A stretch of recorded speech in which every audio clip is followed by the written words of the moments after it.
Oh hey! Didn't see you there. I was too busy hiding from the sun.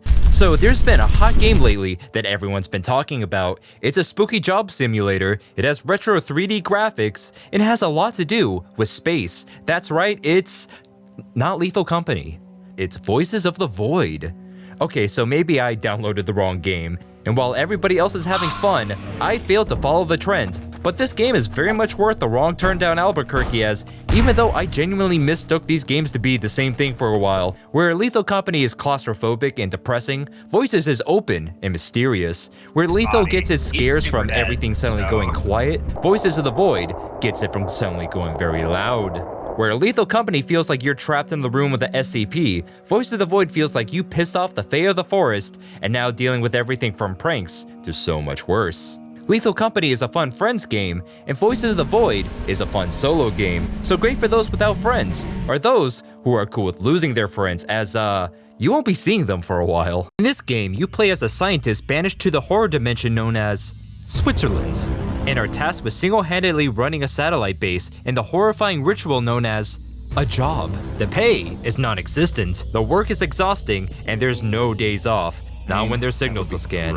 This is the terminal, where you will be spending a lot of your time. Here you can see my desk. I decorated it with a skull I found in the basement and a doll I found buried in the woods. They comfort me and make me feel safe. At the coordinate panel, the first of the four, you ping around for any hints of unusual signals coming from space, slowly scrolling around trying to pinpoint them, and once you do, find out your gear is malfunctioning and fail to read the signal, then you get to wait 30 seconds to ping again. Eventually you will successfully find a signal, and then it's on to the download panel, which at first glance is an incomprehensible mess.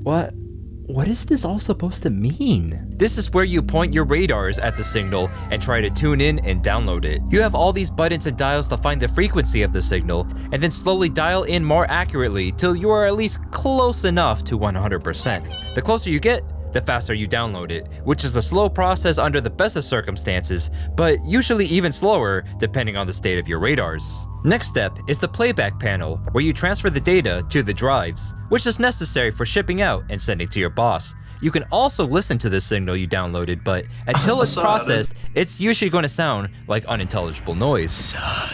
Which is where the last machine comes in, the processor, which is completely non-functioning at the start.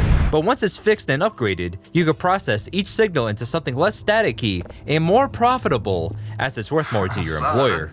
This is how it's supposed to work under the best of circumstances, but as you'd imagine in a horror game, that's rarely how it goes down. The main wrench in the system is the constant downtime of your equipment that requires you getting your fat ass out of your chair and fixing it. The easiest is the servers in the base, which only requires you stumbling over piles of trash to reach. To fix them, you need to complete a series of math puzzles to rewire the server. It's a little random, but I guess the game was meant to be uploaded to cool math games or something. It's a bit of a pain, but they are super easy, so you should...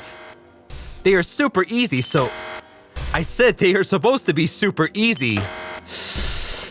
In my defense, there's a little timer up there, so I was feeling pressured. Then there are the servers located in each of the satellites around the map that you will need to adventure out of the base for. You have a name, a map, and an ATV. Outside the base is actually quite nice, filled with green and trees and weird mysteries. The only constant obstacles out there is smashing your ATV into a tree, and the looming sense of running out of time. Even when the servers are up and running fine, your boss will pay you extra to check in on 3 of the servers every 24 hours in the game. And trust me, you'll need this money. So with the servers going down and 3 satellites to check up on every day, you'll be spending plenty of your time rolling around. And then there's the generators. They go down way less often. Please don't tell anyone how I live. But when they do, so does everything else. Nothing says unsafe like all the lights turning off and the doors opening up. So there's nothing to do but grab some batteries for your flashlight and head out to find the broken generator.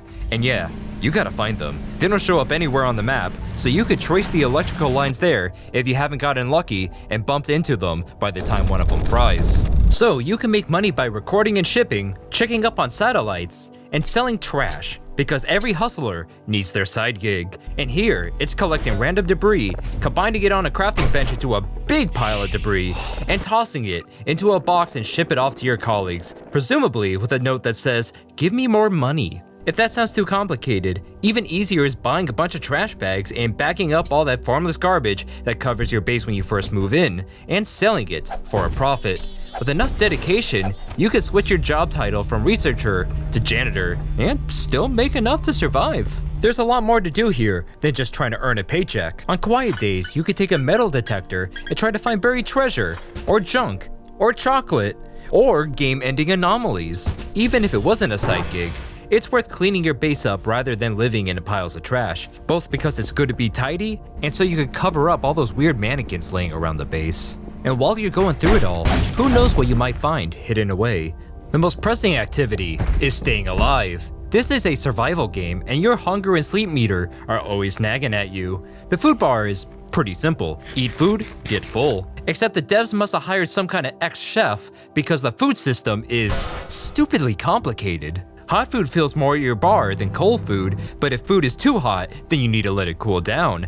Healthy food may be more sustaining, but fast food is tastier, and man can't survive off of untasty food. The sleep meter is more simple, but way harder to manage right. Everything is connected to the clock. Your download process, the likelihood of your next malfunction, your hunger meter, and your boss's expectation that you are doing your job. Sleeping time-lapses this all forward, so you want to make sure you have as many things in the works as possible. It's better to sneak in a 20-minute nap while waiting for a pizza delivery than getting a full night's sleep first and waking up to starvation. So, you don't want to sleep too much and lose valuable time, but get too low on energy and you'll find you're too tired to run or operate heavy machinery. Combine that with the times that you're too hungry to sleep or suddenly too scared to sleep, and things can spiral out of control quickly.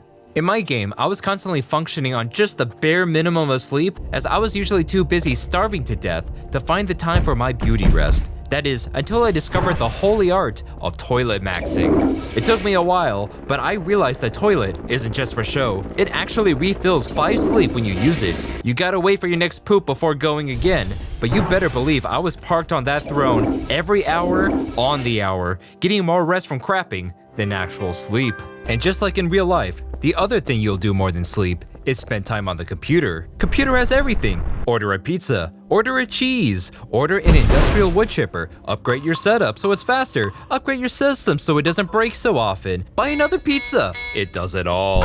Now, this is the only place you get food besides dumpster diving for burgers in the sewer, so you better work hard so you can afford it. This is also where your boss nags you about your job and coworkers whine about you not carrying the whole team. Doesn't affect gameplay, I just wanted to complain about their complaining. And then there's all the other crap you could buy, like tools for exploring and getting around. I got the crowbar to open up supply crates at first, but as soon as the spooky shit started, I was taking that thing everywhere ready to defend myself like I was playing Half-Life. And then there's other useful items like maps, batteries, fuel, digital cameras, which saves your photos on the PC, which is convenient as I only managed to take these 6 photos before something unspeakable made me lose it. And you could also buy less useful items like decorations and whatnot, and there's a few other miscellaneous things you could do, like watching your security camera footage if you installed any, or listen to recordings if you bothered to save them. But that's not the exciting stuff.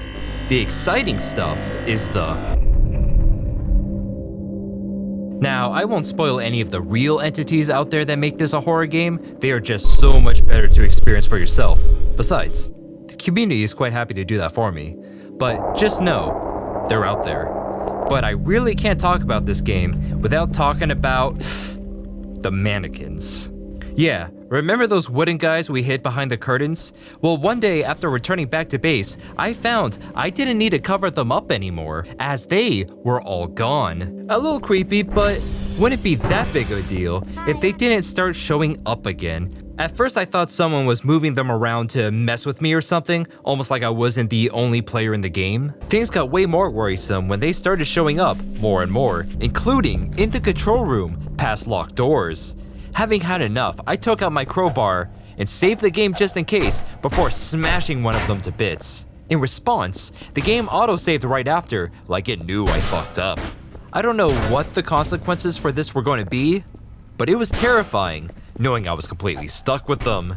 Things got pretty bad for a while, but I got some real peace of mind once I bought a wood chipper to leave outside as a message for any would-be intruders.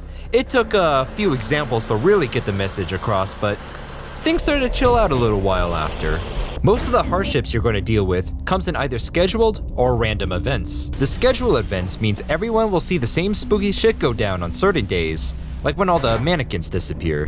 Then there's the random events that could happen anytime, at any day, including day 1 when you're in no way prepared for it. Sometimes it's very mundane or even fun little things, but then there's the times it's not fun. Not one bit. You'll know something like this is happening when you find you're too scared to sleep. And the pause menu?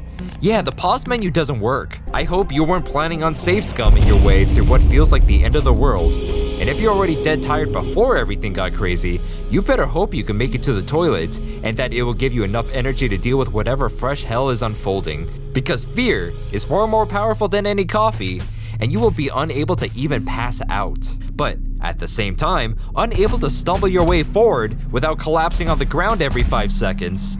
Speaking of falling down, you'll be doing that a lot. You think C button stands for crouch? No, it stands for crumple. I very much respect a game with a dedicated ragdoll button, but I ragdoll all the time, just fine without it. The thing is, in this game, the physics work the way a drunk guy thinks the physics work. Need to refuel your ATV? Bam! Consider it topped up. Want to jump down a steep hill? Sure! You'll catch so much air, you'll forget what the ground used to feel like. Fall damage? What's that? Fall to your heart's content. In fact, knowing all these unseen horrors were watching me, I threw myself down every flight of stairs I could find, just to show them I could, before getting up like the Terminator from the cold hard ground. You see, I needed to send the message that this is my land, I am the cryptid of these woods, and you are the ones trespassing. Anyways, throwing stuff is bonkers too. Just like how most games could benefit from having a grappling hook, I wish more games let me chuck garbage half a football field away, like this game. Except sometimes I got a little confused with how to use some items, causing me to yeet them into the forest, never to be seen again. Speaking of never to be seen again, as I was playing the game, I got access to the new 0.7 version. I paid for the privilege on their Patreon, and then it came out for free a few days later. So, what changed? Well, the base is totally different, as evidenced by the game trying to load all my items in their original spots, causing everything to glitch into the ground in a hilarious mess. It's a lot bigger now, and feels like a real place where other people used to work, instead of a cement coffin to sacrifice you to the cryptids. Sadly, it makes toilet maxing a lot harder as it's more than 2 doors away, and they stopped spiking the food with X-Lax, so you can't use it quite as often. Also, it's a lot spookier, as a few light switches are behind locked doors, and you'll have to be clever or rich to get access. There's also a space where I think there is supposed to be an elevator that never actually spawned in for me. It's okay, I never would have used it anyways. Or so I thought, until I realized there's physics damage now, making trees the most deadly killers of the forest. There's a way to turn it off, but I challenged myself to keep it on, leaving me to only strategically jump off tall buildings when I have somewhere to be. So, do I actually like the game? Well, I just made a 15-minute video on it, so that definitely counts for something, but for me, that doesn't necessarily mean it's great. It's a free early access game, and a lot of the time, it really doesn't feel like that at all.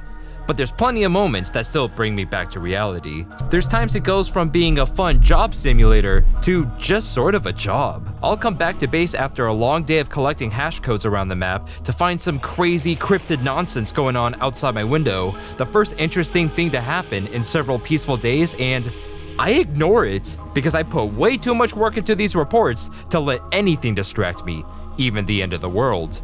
I also found while the game is amazing at atmosphere and implying there's something horrifying around the corner, sometimes, more often than not, there's just nothing there. These horrors aren't unspeakable, they're just unspoken. So, I rated a very solid 16-minute review out of almost $0 spent. I appreciate you all for watching this far, so as a thank you, here's a montage of all the times I fell and ragdolled all over the place.